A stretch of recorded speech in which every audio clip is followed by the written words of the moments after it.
Chris Lovell here with Christie Parsley, the women's golf coach here at Lubbock-Cooper. This is another edition of Pirate Talk. You can follow Coach Parsley's program at LadyPirate_golf. So make sure you follow them on Twitter. You are young, but you've been around here a long time. How about that? Well, thank you for saying I'm young. I really appreciate that. Yeah. You've kind of seen this thing, just kind of this whole district grow. I really have, and I've just been a part of a lot of different programs, and I've got to coach a lot of different programs, and it's been fun. But I definitely think I found my niche right here in the golf. I think it's something that I can continue to do and enjoy, and it's exciting.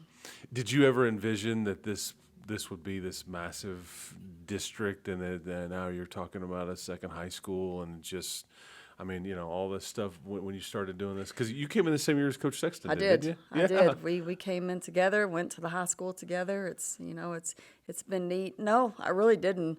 When we first started, our whole district started meeting in the cafeteria, in the high school cafeteria. Okay. We had the elementary, we had the middle school, and we had the high school, and it was just so small. And I'm from Post, so I'm coming Go from Lopes. small. Yeah. Go yes. Yeah. I'm from Post, and you're coming from small, and you're coming to this high school, and it's small. Then I'm like, oh yeah, it's gonna be good, and then it's just exploding. But you kind of grow with it, so it's kind of. Is it growing up? Okay, tell me about. Let's just get a Post myth out of the way. Is it the Post trifecta? Isn't that like where you try to roll through the 3 stoplights right through the main road? Is that a? Yeah. Do you have to time that just right? You have to time it just right, but it only used to be 2. Okay. So you could usually beat them. But now that they've added that 3rd, it kind of slows you down a little bit. Bit tricky. Yeah, that's always at the very beginning of like some long drive, or at the end of it if you're going like the Metroplex or Abilene or whatever. So that's funny. Love me some Post. Yeah. Okay, so you mentioned because you've coached hoops here, softball here. You were a middle school. You're coaching golf now. Is there a sport that you liked better than the other?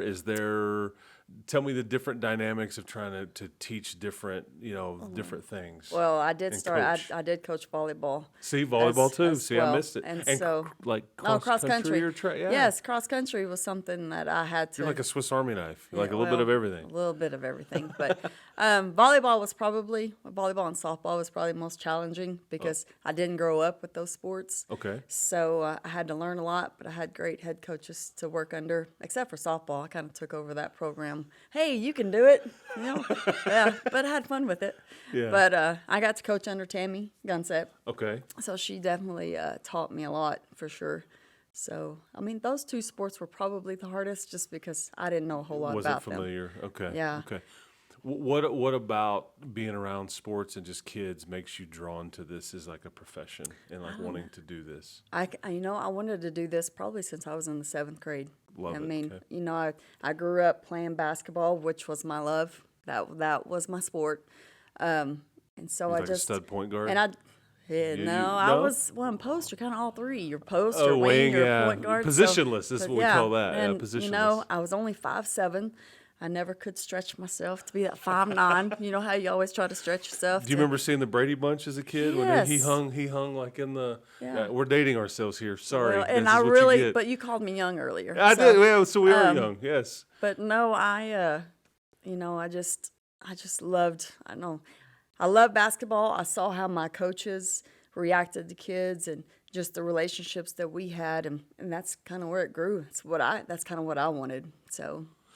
And golf is such a unique sport because so many kids, I'm going to go to my swing coach, and it's such a mental game too. Yes. That it's not a fire and brimstone, all these things. Kind of take me how that dynamic is so different in that particular sport. I had to tone it down a lot because I was kind of a fireball on the sideline. I was in the game. Nothing wrong with that. Yelling, I love that. And that's something that you can't do on the golf course. Okay. You can't do a whole lot of yelling, but I just had to calm myself down a little bit and try to get into the, you're okay. It's going to be okay instead of, okay, let's go, that kind of mentality. So that's different. The kids are different.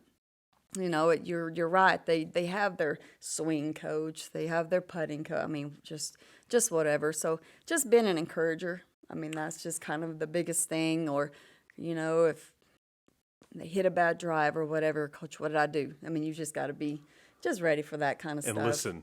You just listen to them. Yeah. Golf is between the ears kind of sport, and you've got to just walk kids through the course like that, and just like I said, just keep encouraging. I mean, that's.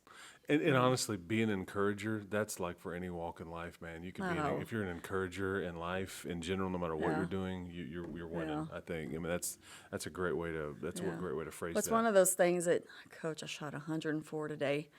It's okay. You're gonna, but deep down inside, you're really going.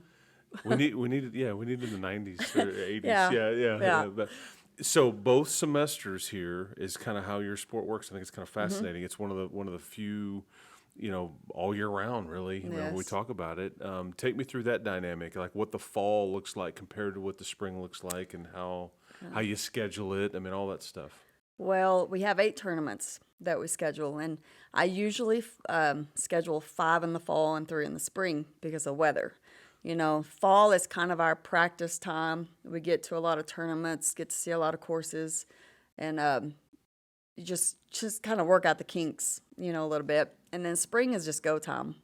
That's our championship season. We've got to get ready for districts. You got to get ready for regionals and hopefully state. But like I said, speaking of regionals, you guys, this is a regional golf team last year, right? Yes. Yeah, qualified, yes. absolutely, yes, which is awesome. And we do a pretty good job getting there. It's just our region, my gosh, you know this in volleyball and foot. I mean, it's just tough. Our region is probably one of the toughest, that we have to compete against. So it's hard to get to state.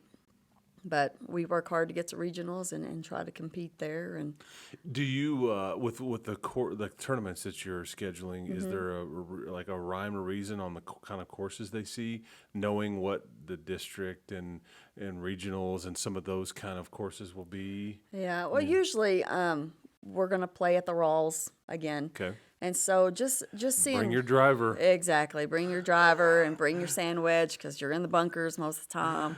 You're in the nasties and the little native areas. But I just like to show my kids just different courses and just challenge them. Yeah. Because, if you see and you work through challenging courses, they're able to kind of incorporate that into, their district play or their, at regionals. And they're not getting as stressed out because they've seen competition and they've seen tough courses like that. Do you watch a lot of golf on TV? I actually do. You do? Okay. I do.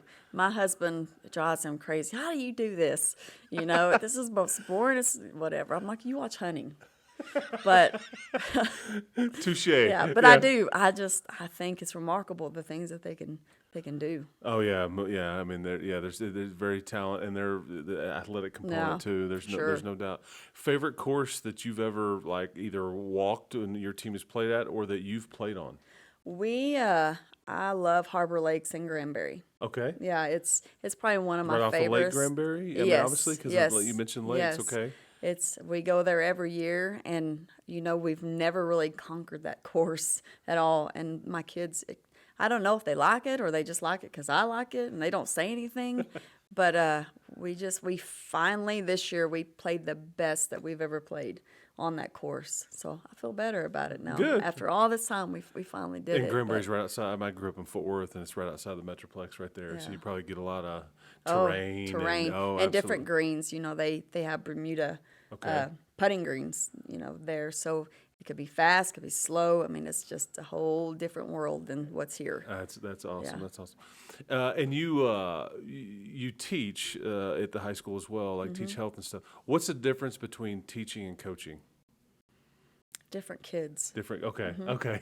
Yeah, it's you have some of your kids that are just there because they have to be there. I know. And then which is not good. a fan of school, are you? No. Come on, get with it. Yeah. But I try to make it as interesting as I can. Yes. And so you meet different kids. You're not outside the athletic realm.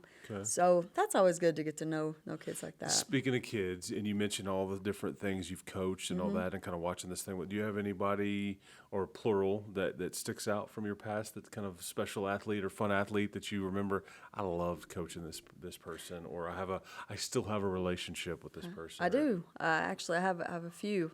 April Ehlers. Okay.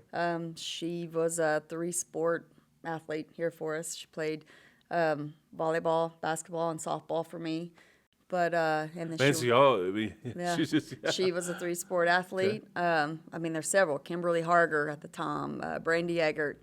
But April went on to play to LCU under Steve Gomez. Okay. Just had a fantastic career. She's a PA here in Lubbock now. We go to dinner. And she's actually picked up golf now.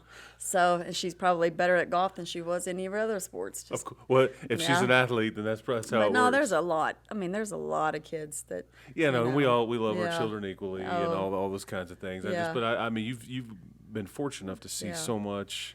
Through the years. It's always good because, I mean, now, my kids are having babies now. So they're married and having babies, and I'm just getting younger. And absolutely. That's right. That's right. The Brady Bunch was just like 10 years ago, I know. Right? It was just 10 years ago. Rather go spend time on a beach or in the mountains? I mean, that's a tough one. What year are we in? What part of year? So you're seasons kind of person. Oh, yeah. I would probably have to say the mountains. That's kind of that's our happy place. We take her side by side. We take our pups, and then usually some of our family and friends come. But okay, let me rephrase it then. If you could go play golf or take a team, do you rather take them to a tournament up in the mountains or like on the coast somewhere? Gosh, man, you're asking the hard ones. Because those are, those can be very different. Now, the altitude up in the mountains, man, tee it up high and let it fly. Be a little more challenging. Right. But I don't know, maybe the mountains. Okay. Yeah, okay. Just because you got to, in summer and this time, you got to worry about the heat. I know, and the weather. The weather in the mountains. Yeah, so probably mountains. It's so nice. So is that your go-to, just kind of getting away and getting Get to the away, mountains, colder just weather? rest, relax. And what's the best part of the mountains aside from the weather that you just like? Just the scenery and peaceful? And it's just peaceful. Yeah. It's just America, just God's country right there. There you go. See, that's right. Yeah. Well, I thoroughly enjoyed visiting with you. And so, how many more tournaments? Okay, here in the fall, do you still have to go? We have 2 more. 2 more, okay. Mm-hmm. And already kind of know where you're going in the spring yet, or do you still not to be really? determined? Well, we have our district, but I always like to go back to the Granbury Okay. tournament, and then we'll usually. So that's a double dip. Yeah. In each. Okay, yeah. Very nice. We'll possibly play in a partnership tournament in Amarillo. Okay. But we'll just have to wait till those invitations come out. And real quick, tell me about some of your kids on your team, real fast. Just kind of highlight some of I've the. got 2 seniors, Okay. 1 junior, 1 sophomore, and 1 freshman. Okay. My senior, Ayers Finley, who just broke Raleigh Perez's 36-hole round record. Yep, she shot a 77 at Rawls and a 70 at Shadow Hills this weekend. So she is going to sign for Hardin-Simmons. She's going to play for Hardin-Simmons in Abilene. That's awesome. Exciting. Yeah. Yep, I have Ella Oglesby. She's a senior. She kind of wants to play, just kind of see what's going to offer or whatever. She wants to go to Colorado possibly and play. She likes the mountains, like her coach. Exactly, just like her coach. She likes the coolness. But in my young ones, Ella Murphy, Gracie Babbs, and Rayleigh Hickman, they're good girls. Yeah. And I've never met a group of girls that will just go and practice. Coach Wilburn, he has a membership at Ross. He's like, Coach, I've seen your kids out there almost every day. So without me, and so that's hard. That's for kids to go, play without or practice without their coach. And that tells you all you need to know about who you're coaching because they're not home playing video games. Exactly. They're out there grinding away at it and trying to. And it's fun. It's really fun. Do you have to teach them? Here's one for you. Do you have to teach them golf etiquette? Not at all. They already know that coming in, and have already played so much. They usually, know. Last time, a couple times when they were freshmen, and you have to say, don't slam your club, don't walk in through somebody's line. But they've played so much junior golf that stuff is embedded in their head. I just was curious because I would assume, but I don't want to assume, in that you just not real sure when they get older. It's like, okay, we can't do that here. Yeah, and a lot of times we touch on that at the very beginning. We'll walk through the whole course and like don't walk through this person's line, or we walk through that stuff. Yeah, but like again, they're great kids. They're respectful. That's awesome. That's awesome. Well, keep rocking it. Keep going to the mountains, and I enjoyed it. Absolutely. Yeah. That is Christie Parsley right there. Does a tremendous job. Lifer here at Lubbock-Cooper, and she does a tremendous job. Glad to have her here. That was another edition of Pirate Talk. Thank you to Colton Coons on the other side of the camera. And this is Chris Level. Thanks for watching.